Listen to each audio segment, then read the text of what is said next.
é o meio no qual vivemos que estimula a ativação de partes do nosso DNA. Não é o DNA que por si só ativa ou resolve ditar o que eu vou, qual parte do meu código genético que vai ser ativado ou não. Todos nós temos, e isso eu vou falar um pouquinho mais para frente, temos todos os traços genéticos de tudo, de alguma forma na nossa matriz biológica, que vem desde o Homo sapiens sapiens, né, desde os Neandertais, dessa mistura genética, todos nós temos a nossa mesma família um dia, primitivamente falando. A questão é em que, ou seja, todos nós carregamos no nosso código genético essas informações.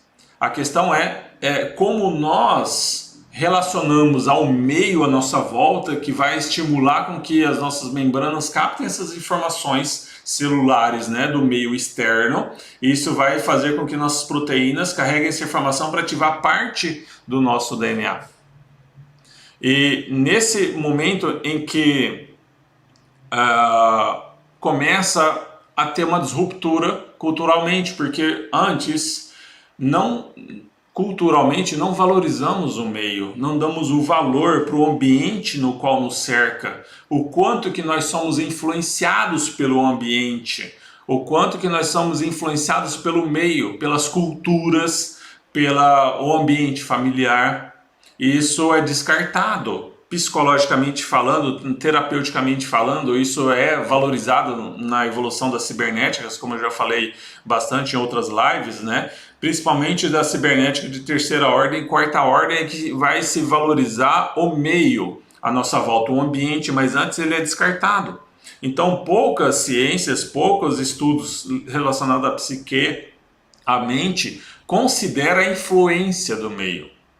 Mas geneticamente falando também, em laboratórios, por exemplo, que manipulam células, manipulam embriões, por exemplo, de animais, tem essa percepção. Porque para que um embrião, por exemplo, né, de fecundação in vitro em laboratório, né, que pega um exemplo, isso bastante da minha experiência de vida, você pega o óvulo de uma vaca e você pega o espermatozoide de um touro e dentro do laboratório você fecunda, e dentro daquela placa de Petri, né, aquele embrião vai se desenvolver.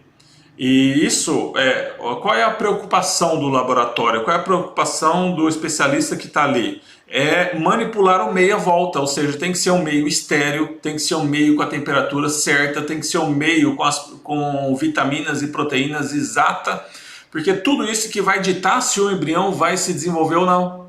Então isso, a micro olhar, isso já é visto, mas para o nosso funcionamento, no nosso dia a dia, nós excluímos isso.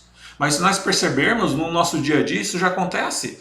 Por exemplo, em relação aos animais mesmos, você tem um animal com uma genética muito boa, com os pais com genéticas de campeões, de ganho de peso, enfim, dependendo do objetivo, mas vamos falar aqui de bovinos novamente, e animais que têm genéticas para serem realmente campeões em vários sentidos, né? Mas se ele não tiver a nutrição correta, se ele não tiver no ambiente, por exemplo, que é um animal de uma raça, né, de calor, você leva ele lá para o frio, lá para o Rio Grande do Sul, ou vice-versa, você pega o animal do Rio Grande do Sul e leva lá para o calor lá da Amazônia, se você não dá nutrição correta para que ele possa desenvolver, aquela genética fica inerte e ele não vai se desenvolver. Não quer dizer que ele não possa transmitir para os outros, mas aquele animal, ele precisa de um meio, o meio nos influencia a desenvolver os nossos genes.